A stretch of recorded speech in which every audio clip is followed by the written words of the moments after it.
All right, we are live. Woo! Just pulling up. There we go. Want to read that chat? I know, me too. Here we are. Okay, I'm opening up a chat in the other window so I can see your guys' comments.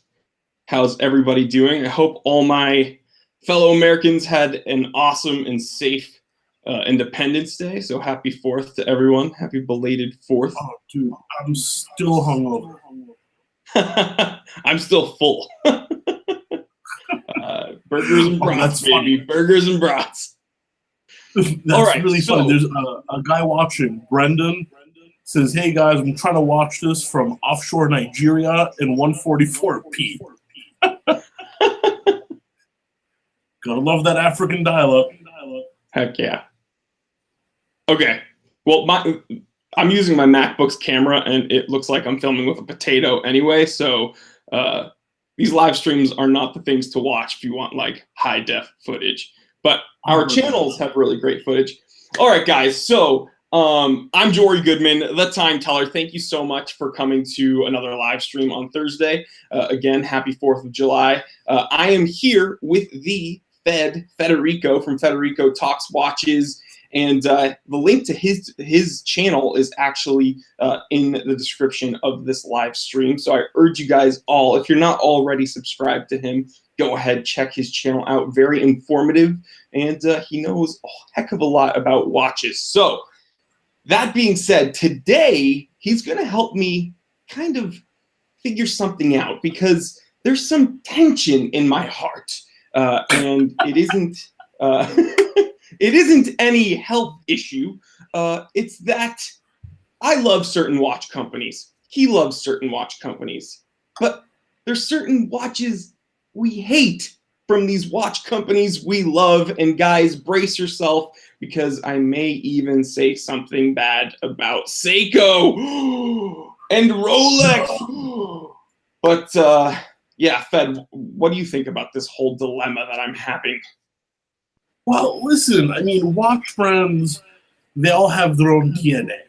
And, you know, most things by particular brands have similar designs. And usually it's when these brands go off the beaten path or try and expand their catalog that they come out with some real turds, at least design-wise. And that's usually when guys like us are like, "Ugh, what is that? What is that?" Right. So, okay. Do you want to start it off with your examples? Because we kind of, I'll be honest, guys, we came prepared. We kind of have a little list of watches that we are prepared to hate today. If not, I could absolutely kick it off. Well, why don't I start with one, then you do one, then I do. We'll alternate. Sounds good. Be my guest, buddy. Well, before I do that, Cowboy Swami said Fed is echoing. I'm lowering my volume a little bit.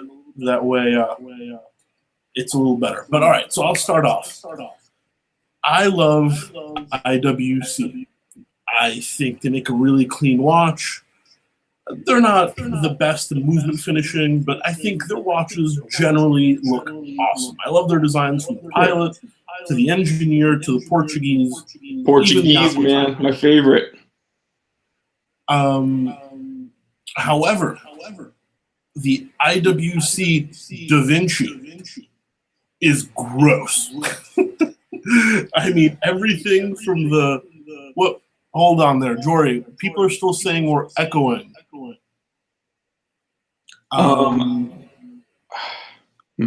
My guys, can you hear Jory as an echo, or can you hear me as an echo? Check. My volume's all the way down, so I'm not sure why I'm echoing. Hey, Jory, try plugging in your headphones a sec, buddy. Hold on. Let's see why it's echoing. Matthew Watt says, it might be Jory's beard. Yeah, it might be Jory's beard. Let me see what was going on here. Yeah, okay, now people are saying just Fed is echoing. Okay, Fed, it's on your end, bud. Guys, can you so to make this straight, can you hear my voice as an echo, or can you hear Jory's voice as an echo? Yeah, it's my voice through your mic, brother.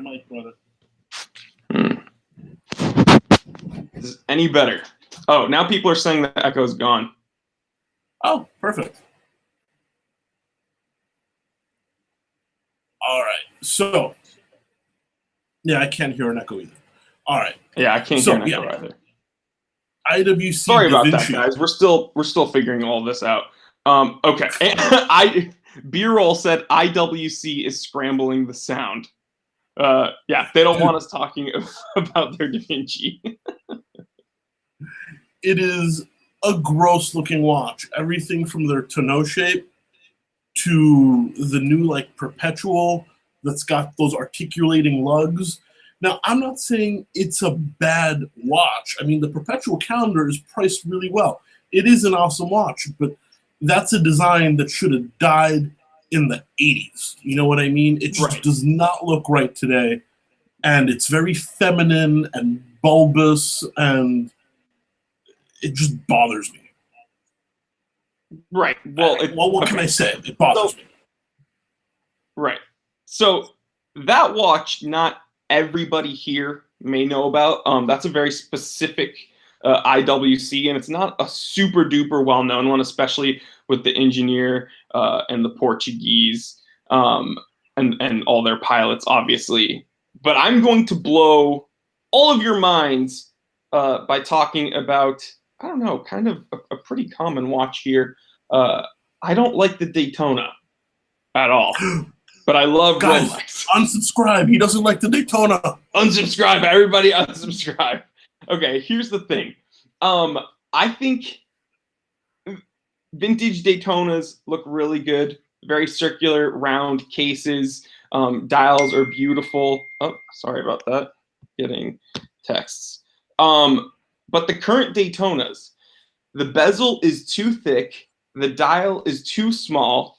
And it looks like a big, I know the case isn't huge, but it looks like a very small, thick watch. The pushers are really unappealing to me. I think the current Daytonas are just hideous. And Max Levinson, pretty much like 4 different people right now are saying it is overrated. And I absolutely agree 100%. Well, guys, by the way, I know we're not putting pictures up on the screen. We're not really technically inclined like that. But feel free to open up another window and Google IWC DaVinci, now Rolex Daytona. Here's the thing, Jory. I'm not a hater of the Daytona. I don't dislike it. Mm-hmm. I just don't like it. And I especially don't like it with the ceramic bezel, because what was a pretty quote-unquote elegant sports chronograph has now become kind of douchey. Is that even a thing? Like, it looks kind of douchey with that ceramic bezel. Here's the thing. It's gotten to the point where I am so sick of the current Daytonas that if I'm on Instagram, even if I like the person that has the Daytona, even if I know the person that has the Daytona, I will not like the pic. Okay? And that is a huge statement. All right. By the way, really quick, because people are going to complain. Wristwatch check. I am wearing the Hamilton khaki mechanical. This is their hack re-release with the patinaed lume and the 24-hour clock. I absolutely love this watch. 38 millimeters and super thin, super sleek. Great watch. What are you wearing, Fed? It's just good to see a bigger dude rocking a 38 millimeter watch. Good on you, brother. Gotta do it, man. Today, I was still hungover this morning. Dude, I woke up at like 3 p.m. yesterday, and I went to bed at like 8 p.m. So I didn't really have time to pick out a watch this morning, so I just grabbed the Hulk that was sitting on my bedside table. Great choice, man. I really love it. I never really wear watches 2 days in a row, But this morning, all I really could think of was like, where the hell's the Advil? Well, okay, people, Max Levinson, can I get a wristwatch check in the chat? Yeah, guys, tell us what you're wearing. I'd love to hear from you guys. Let us know. We're Oh gonna yeah, move on to the next watch. Fed, what's the next watch you hate from a company well, you adore? it's not a watch. It's like a whole series of watches. Now, people give me flack on my channel all the time because they say I shit on Breitling. Excuse my language. I own a Breitling. I like Breitling. I think Breitling makes one of the best modern chronographs. I just think Breitling's struggling as a brand from the marketing side. However, that being said, Their value has tanked in the past 2 years. it has, but that's not so much a watch thing, it's a marketing thing. But that being said, any Breitling for Bentley, any of them, like I don't care which one, there is not one Breitling for Bentley ever made in the history of Breitling for Bentley that I've said, oh, that's kind of nice. No, they all look awful. They're too big. They're too like Jersey Shore. They're too ornate. Once again, not bad watches, but design-wise, they're just bleh. Can't do it at all. Well, I'm going to piggyback off of that one real quick. Robert Rodriguez said, Jory, your videos are A1, bro.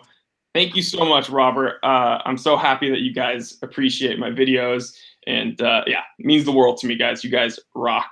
Okay, so speaking of Breitling, this is going to upset a lot of people because surprisingly, okay, just like you said, you were alluding to the fact that something has gone on with Breitling as a company recently. I'm going to say the past 4 years, but like really the past 2 years, it's really hit hard. Their I don't want to say their stock, but their value has definitely depreciated for sure. And their watches are becoming more attainable. That's like the bottom line. Watches are becoming a lot more attainable. I thought more people would write to me more regularly asking me if they should buy a Super Ocean. I almost never get people asking me about Super Oceans, but do you know what I get on like a weekly basis? People I'm write to curious. me asking about Breitling Colts. I hate the Breitling Colts. Stop asking me about the Breitling Colts, and I'll tell them I never like saying, oh, get this watch or don't get this watch, but they ask me my opinion, and I say if I were looking to buy a watch right now, would I buy a Breitling Colt? I would not buy a Breitling Colt.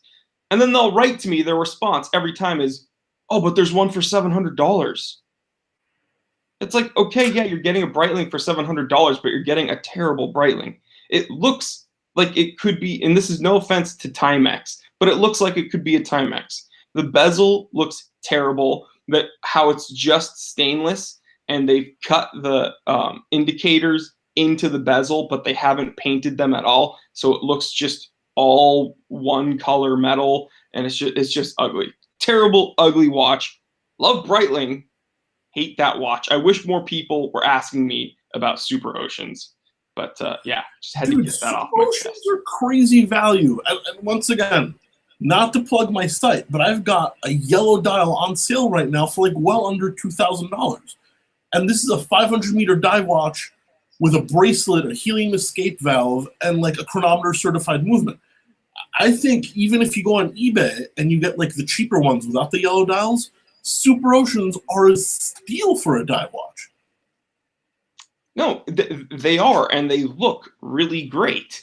But yeah, for some reason, I think it's because even though they're incredibly attainable nowadays, they're just a little bit less attainable than, say, a Breitling Colt. And so people, I don't know, they're going for it because they see the sticker price. It's a little bit cheaper. They're going for the Breitling Colt. Way worse. Andrew Cara, I have a Super Ocean. Good. Good. You made the good decision. All right. And the Finnish guy, the Finnish watch guy, he said, Federico, man, you're a legend. Why, thank you so much, the Finnish Watch guy. I appreciate it, guys. So much love in the chat. Thank you. All right, so Fed, what's the next one that you hate from a company you love? All right, guys. Well, I'm going to give you a little warning. You might want to bust out a Google Images window because not everybody might know this watch. But it's a brand I love. I love FP Journe. I think he's the best independent watchmaker around nowadays, you know, along with Kerry Voutilainen and Philippe Dufour. I love almost everything he makes. But what did he have to go and do a few years back? He had to go and make a sports watch. Why? Oh my God, I know exactly what you're talking about. Makes a sports watch. Everybody makes a sports watch. This is FP Journe. He makes movements in gold. He doesn't do non-noble metals. So what does he do? He goes and makes a sports watch. And it's called the Octa S. And that watch, please excuse my French, is the fucking ugliest thing I've ever seen in my entire life for that price point. I'd rather not wear a watch. It looks like it could be a Swatch, honestly. And that's not a diss to Swatch. It's just that his watches are on a different level price-wise. A little bit different than Swatch. I mean, it's like they're made out of aluminum. Some of them are coated. Even the like racy font. He tried to make a cool sports watch, and it's just not what he does. He makes beautiful, elegant dress watches. Right. And I don't know, man. It's like he tried to take his DNA and make it into something more quote-unquote hip. And to me, it's hideous. And I can tell you, as a used watch dealer, you can't give those away. Like, nobody wants that watch. Nobody at all. You walk into an FP Journe boutique, everything is sold out, apart from the Octa S line, because nobody wants it. Right. And here's the thing. I will applaud him for trying something new because he is incredibly talented and he has his hands on every single watch that he's putting out there. Yeah, there's got to be some big hits and there's got to be some strikes, and that one was a bit of a strikeout or a miss, we should say. Swing and a miss. Max says, Fed, if you can't sell one, I'll take it. Fed, do you have any of those FPs? Max, I would love to give you one, but it's to the point where as a dealer, I refuse to buy them. Yeah, he won't even pick one up probably. All right. Here's the deal. So we've been talking about, FP Journe is above like a 5-digit watch. But here we go. Something a little bit more attainable, something a little bit more my speed on my channel. I talk about Seikos a lot. I'm going to talk about Seiko in a bad way. Brace yourself, guys, because it's a little bit hard for me to do this on camera. I hate the Seiko Samurai. Okay, the Seiko Samurai is the worst Seiko they have invented in modern times. I'm sure there's a lot of vintage Seikos that I wouldn't wear, but the Seiko Samurai is so dumb, and they've made so many of them. I don't know what the heck is going on with whoever calls the shots on their design team. Stop making Seiko Samurais. I'm sick of it. They do little teaser videos of something new. They do little clips of what are we releasing? What are we releasing? And every time they do this, I get an influx of people writing to me, what do you think it's going to be? T3, what do you think it's going to be? And I have to yawn and put my head on my hand and say, yeah, it's going to be a Samurai. And sure enough, it's just another freaking Seiko Samurai. And I'm sick of them. I am sick of them. And that's it's just a boring watch. I'm sorry. I mean, I don't hate it, but it's my least favorite in the Seiko lineup. Like, it just looks like overkill. It's too like big and like rough and tumble. Like, there's nothing subtle about it. It's like a tool watch on steroids, and not in a good way. And there's nothing unique about it either. Exactly. Like, the Ploprof is on steroids, but it's unique in a good way. This just looks like generic watch number 25. You're right. They put a big ass crown. Sorry for swearing, guys. They put an oversized crown on the 3 o'clock. Huge lugs or huge crown protectors. Huge lugs. Just a big chunky case. Big bezel. Some of them have very nice dials, but there's nothing super. There's nothing that stands out about it to me. So that's my one big feud with Seiko as of late, as of right now. And some people are saying, what about the Digituna? I love the Digituna. It's a great watch. Everybody should love the Digituna. And if you say you don't like the Digituna, you're wrong. It's simple. You're just wrong. You're just wrong. All right. Fed. I got one more, actually. I just thought of it. What's another watch you dislike from a company you love?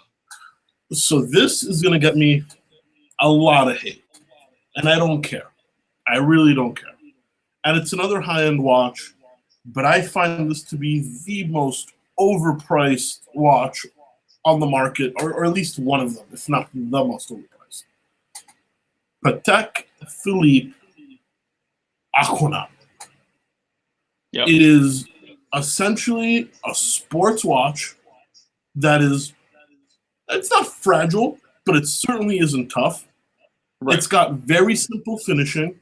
It's got the basic automatic movement. It doesn't even come on a damn bracelet. Comes on, and they're selling for above 20 grand. Like, how is that watch 20 grand? Like, you tell me how that watch is 20 grand. The Nautilus, okay, that shouldn't be 30 grand or 50 grand realistically. However, that has a cult following and a cult design. An Aquanaut is just a watch for people who can't afford a Nautilus that's made like to a worse standard. Right. And well, I hate it. My issue with the Aquanaut is that they took kind of the outline of a Nautilus, and they're like, we're going to make something else, but we're going to take away any of the appealing qualities of a Nautilus. We're going to take away any of like the flowing lines of the integrated bracelet and the smoothness of the case design. And we're going to make this kind of chunkier, kind of fatter sports watch that you can't really use that often.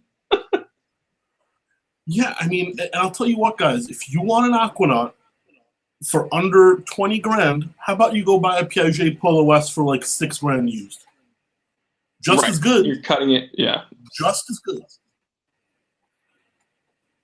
Shane, right. The watch is 20K. Okay, so Shane Wright is going to answer your question, Fed. He wrote, the watch is 20K because the world is full of rich idiots. No one ever went broke underestimating the common sense of public. I mean, the only reason the watch is 20K is because people walk into an AD, they're like, I want a Nautilus. And they're like, how about an Aquanaut? Right. And that's how that works. I get people tagging me in photos like all the time on Instagram. And they're like, dude, this Nautilus looks sick.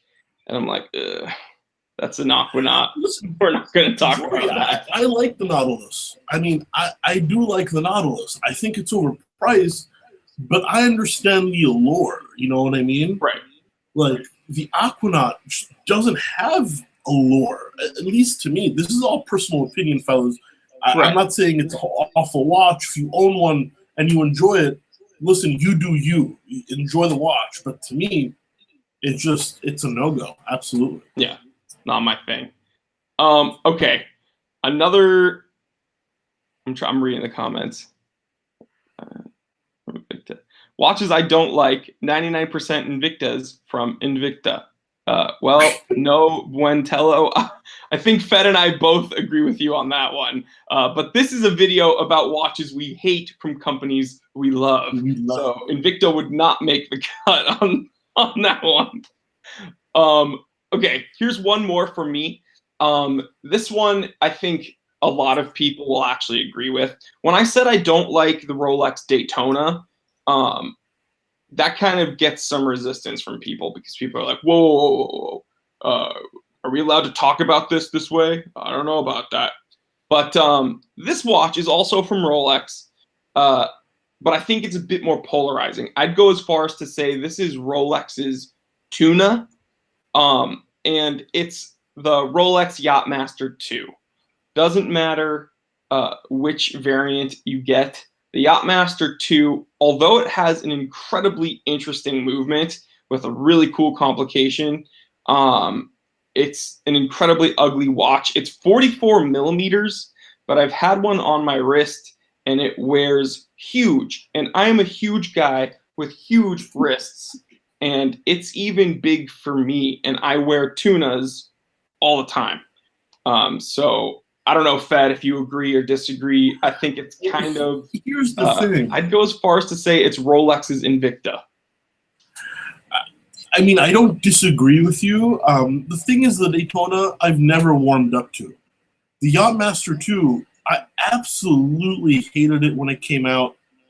It was like the one watch, like when I was working at Wempy, like I could set perpetual calendar Patek Philippe's like blindfolded. Like when a customer bought one, I could set it. It took me months to figure out how to use a Yachtmaster with that like bezel. So yeah, I mean, genuinely, I don't like it. But the honest to God truth is, lately I'm starting to really warm up. You're warming up to it. I love that blue color bezel. I love the dial. I just wish they didn't write Yachtmaster 2 like smack huge, in the middle of the bezel. All caps font. Yeah, it's yeah. Ultimately, what do I think? I think it's an ugly duckling in the Rolex range, but mark my words, man, in 100 years or 50 years, it's going to be like super collectible. Well, here's the thing. I actually know why they said I actually know why they designed the Yachtmaster 2 the way they did.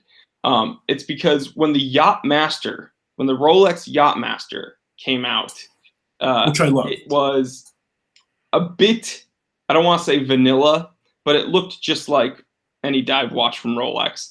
And I don't think that got any pushback from the people who were buying them. But for other watch enthusiasts, they were probably saying, "Oh, why is this diver from Rolex any more expensive than a sub or Sea Dweller or whatever?" And then they kind of overcorrected. Rolex kind of overcorrected with the design. They're like, "We're going to give it a regatta countdown timer. That's cool, but we're going to make it so in your face, crazy looking that like you cannot complain about it being not different enough." Fair enough. But here's the thing. I love the original Yachtmaster. To me, it's the Gentleman's Submariner. It's got more luscious lines. It has a platinum bezel. And, let's be honest. Look at me. I'm not diving anywhere. I'm not going to be diving anytime soon. But I may own a yacht at some point in my future. And that's where the Yachtmaster comes in. Heck yes. Okay, I need to answer this. I don't know. I can dream. Oh, man, I think you're on your way. You're on your way, bro. I'm with you there. You never know. Listen, I'll never dive, but I might own a yacht. Okay, I'm going to Roepks, Roepks, I love you guys, but Jory, I simply don't understand how someone who finds value and enjoys wearing an $850 tuna thinks that an Aquanaut is a no-go. Well, a few things. The tuna that I have is around $1,300, so a bit more expensive there. And it's because the tuna you can actually use as a tool watch, as a sports watch, and it is not fragile by any sense of the word. It is probably the toughest Seiko. Maybe I would go as far as to say it's one of the toughest watches you can buy. So for $1,300, you're getting a ton of functionality there. Now, if you want to complain just because it happens to be quartz, and a lot of people don't really know about the 7C46 movement and why it's one of the best movements invented, especially as far as quartz go, then you may not see the value. I know some people are saying, oh, I would never spend a dime on a quartz watch. Well, watch some more of our videos, read a little bit more, and you may be surprised to learn why the 7C46 movement is incredibly prolific and really worth every penny. But yeah, bottom line, I will spend that money on a tuna because I can actually use it. And spending all that money on an Aquanaut and not being able to use it,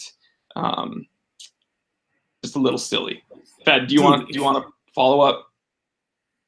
If the Aquanaut didn't say Patek Philippe, but said Parmigiani instead, it'd be a $3,000 watch. Agreed. Absolutely. It is what it is. There's no, like, the Nautilus might still be loved, but the Aquanaut, $3,000 all day if you change the name on that dial. Agreed. All right, guys. Well, I think we gave you about 6 watches that we hate from companies we adore. Rolex got in on it. IWC got some. Seiko got some. Even FP Journe got some hate from us. Hopefully they don't hold it against us because we love those guys, and you can't hit home runs all the time. So we're just ragging on them. And guys, this is just our opinion. If you guys really love any of those watches, we're not trying to sway you. Unless you're looking to buy an Invicta, don't. Never. But thank you so much for joining in on our little conversations, thinking out loud here. We're going to be doing it next week as well, I believe, probably on Federico's channel. Yes, sir. So if you're not already subscribed, go ahead, click the link in the description of this live stream and subscribe to his channel. Everybody here, if you're not already, subscribe to his channel, and you'll join us both on his channel next week. Yeah, guys, same time, different place. I love these. I love hanging out with the time teller. He's like the funny version of me. And, every so often, having a guest on the show just makes for some great content. So, guys, thank you so much for sticking around for us. And, yeah, next Thursday, 3 p.m. Eastern, 12 noon Pacific. Heck yeah, guys. So, again, to all the Americans, hope you had an awesome 4th of July. To everyone else, I hope you have a very pleasant weekend coming up. And, yeah, leave us a comment. Let us know how we did. Are you enjoying these? We're going to keep it up and make it a consistent thing. I really love it. Thank you so much to Federico from Federico Talks Watches for joining us today. And that's really it, guys. So, again, like, comment, subscribe to both of our channels. I'm Jory Goodman, the time teller. And I didn't invent time, guys. I just tell it. All right, we'll see you later, guys. Take care.